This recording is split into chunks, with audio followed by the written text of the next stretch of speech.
Tu es glorifié, Yahweh, Saint-Esprit. Tu es glorifié, Jésus le Messie. Jésus le Messie. Jésus le Messie. Tu es glorifié, Jésus mon roi. Jésus mon roi, tu es glorifié, Jésus mon roi.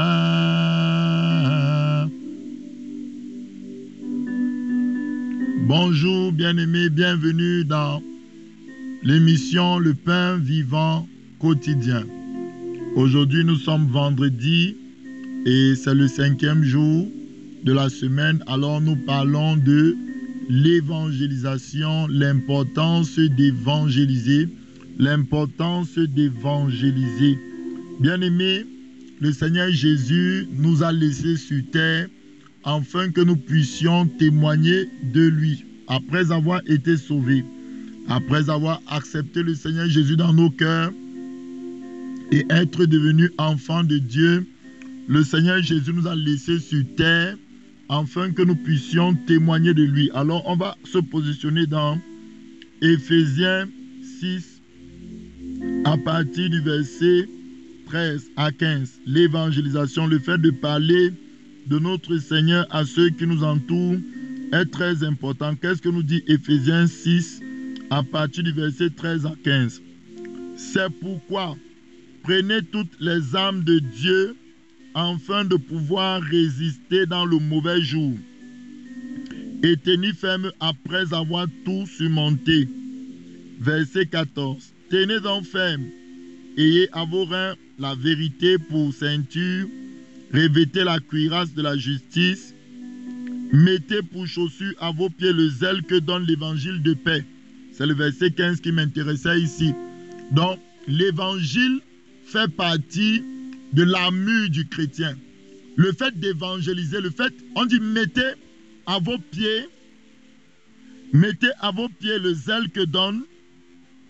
Mettez à vos pieds le zèle que donne l'évangile de paix. Donc, quand un chrétien évangélise, quand un enfant de Dieu qui a cru en Jésus comme étant le Seigneur de tout homme et que Jésus est ressuscité après 3 jours, cet enfant-là devient enfant de Dieu, cet homme ou cette femme-là devient enfant de Dieu. Et dès lors, l'une des missions importantes que Dieu l'assigne, c'est d'évangéliser.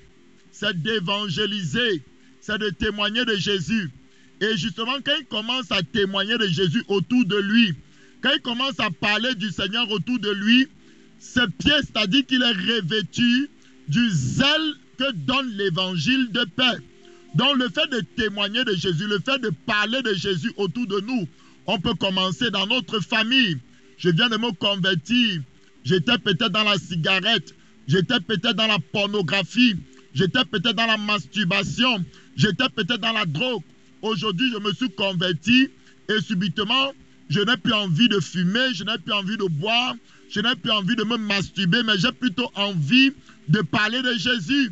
Je vais donc voir mon voisin, je vais parler de Jésus à mon frère, à ma soeur qui est à la maison. Je vais lui dire, ouais, je me suis converti vraiment, la haine que j'avais dans mon cœur, la colère, vraiment, l'irritation, j'étais toujours irrité, je n'étais pas content. Tout ça est parti quand j'ai accepté Jésus, je me suis senti léger, mes péchés ont été pardonnés. Alors vraiment mon frère, voici ce que Jésus a fait dans ma vie. C'est aussi simple que ça. Témoigner du Seigneur Jésus.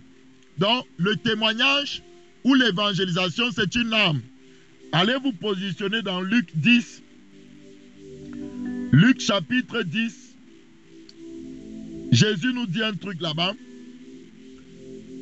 Jésus a envoyé dans Luc 9, Luc chapitre 9 au verset 1, Jésus envoie les 12 disciples avec le pouvoir de guérir les malades pour aller évangéliser. Écoutez, Luc 9, on va commencer par Luc 9. Luc 9 verset 1, Jésus ayant assemblé les 12, leur donna force et pouvoir sur tous les démons avec la puissance de guérir les maladies. Il les envoya prêcher le royaume de Dieu et guérit les malades. Ça, c'est Luc 9, vous voyez, les 12.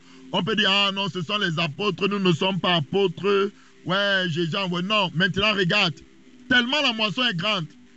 Luc chapitre 10, va maintenant dans Luc chapitre 10, verset 1. Après cela, après avoir envoyé les 12, le Seigneur désigna encore 70 autres disciples quelconques cette fois-ci.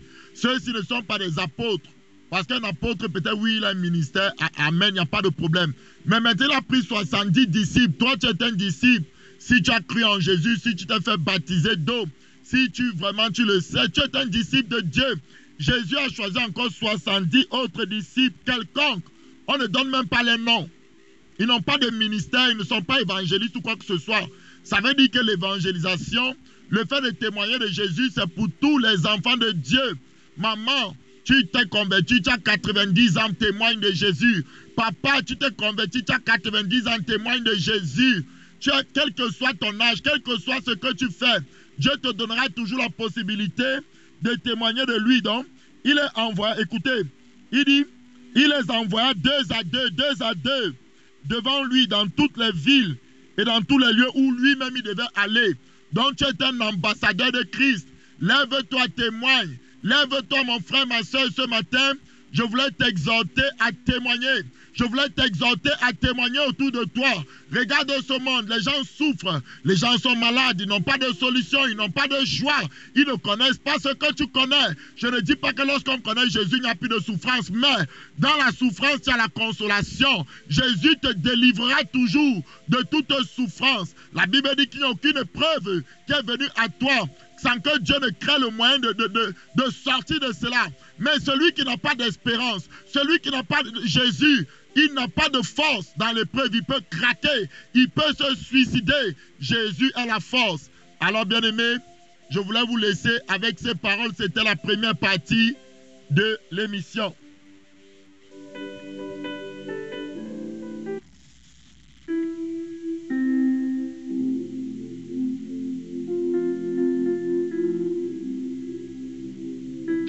Alors, bien-aimés, nous continuons. Aujourd'hui, nous commençons un nouvel enseignement sur... On est dans le lait spirituel, on est au chapitre 3 du lait spirituel qui nous parle du baptême, la doctrine des baptêmes.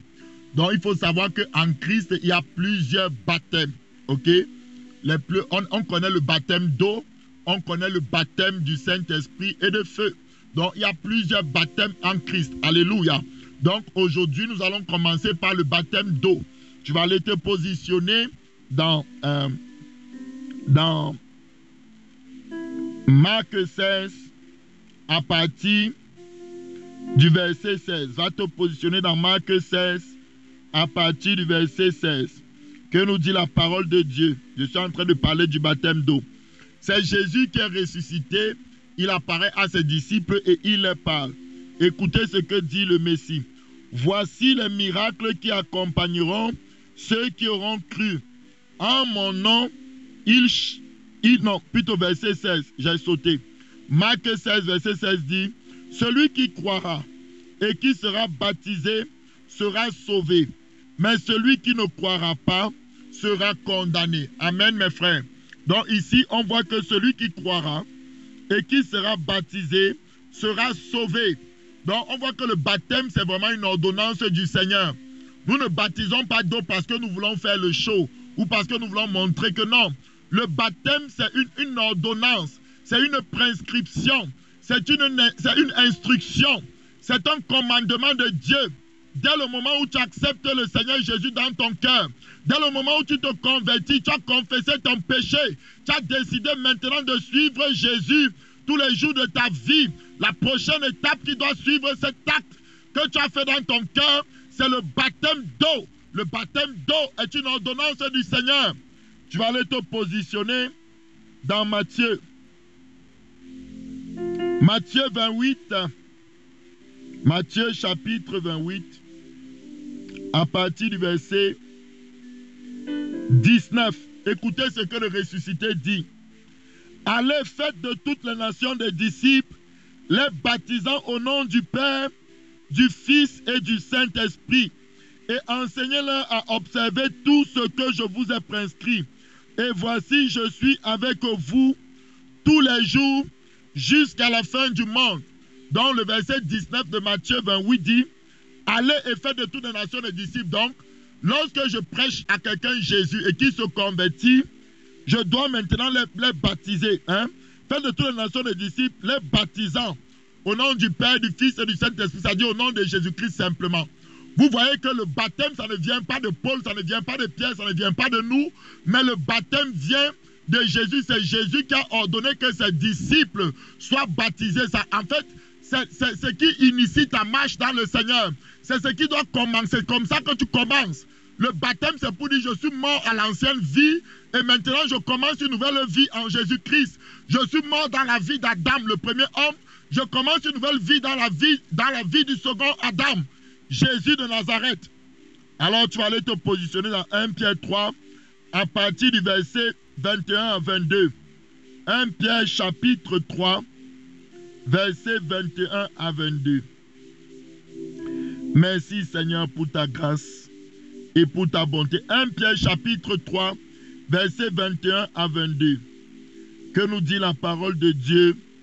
Écoutez ce que dit le Seigneur Jésus. La Bible dit ici, on parle du temps de Noé, où Noé est un prédicateur de la justice. Il a prêché à son époque à toutes les personnes. Mais personne n'a cru que le déluge viendrait. Et Noé est en train de bâtir l'arche. Et maintenant, quand l'eau est venue sur terre, l'eau a tué tout le monde, sauf Noé qui est entré et les animaux avec lesquels ils sont entrés dans l'arche 2 à 2.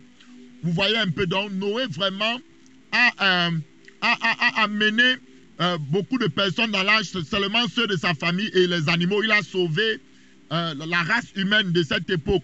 Donc le baptême d'eau, écoutez, on dit donc maintenant l'eau qui est descendue là pour détruire le monde entier, pour détruire tout ce qui était resté hors de l'arche, tout ce qui n'appartenait pas à Christ, pour détruire les œuvres de la chair, pour détruire tout ce qui n'est pas de Dieu. Regardez maintenant dans 1 Pierre 3, verset 21 à 22. Cette eau était une figure du baptême. Donc lorsque tu te baptises, c'est un déluge. Ça détruit tout ce qui est de la chair. En fait, tu meurs totalement à ton ancienne vie. Ce qui va sortir de l'eau là, ce n'est plus celui qui est entré. C'est la nouvelle créature. Ce n'est que Christ qui sort de l'eau. Vous comprenez? Tout ce qui est de la terre est mort au temps de Noé. C'est-à-dire les œuvres de la chair, tout ce qui était sur la terre, les animaux, l'eau a balayé tout. Mais ce qui était dans les airs, ce qui était en hauteur, n'ont pas pu être tués par les eaux. Vous voyez? Donc, la Bible nous dit de ne pas regarder aux choses de la terre, mais de regarder aux choses célestes. Le baptême d'eau, ça fait en sorte que tu deviens un être qui aime les choses de Dieu, qui aime les choses célestes. Alléluia. Donc, votre position, on est en train de lire. Cette eau était une figure du baptême qui n'est pas la purification des souillures du corps, mais l'engagement d'une bonne conscience envers Dieu et qui maintenant vous sauve, vous aussi, par la résurrection de Jésus-Christ. Amen. Qui est à la droite de Dieu depuis qu'il est allé au ciel et que les anges et les autorités et les puissances lui ont été soumis. Donc on voit ici que le baptême, c'est l'engagement d'une bonne conscience envers Dieu. Demain, nous allons développer ça. Qu'est-ce que la bonne conscience? Qu'est-ce que ça veut dire? Parce que beaucoup ont mal compris cela. Donc, à demain pour la suite. Bien-aimés, soyez bénis. Partagez cet audio. On va continuer l'enseignement demain. Saint-Esprit, tu es élevé, Yahweh. Saint-Esprit, tu es élevé.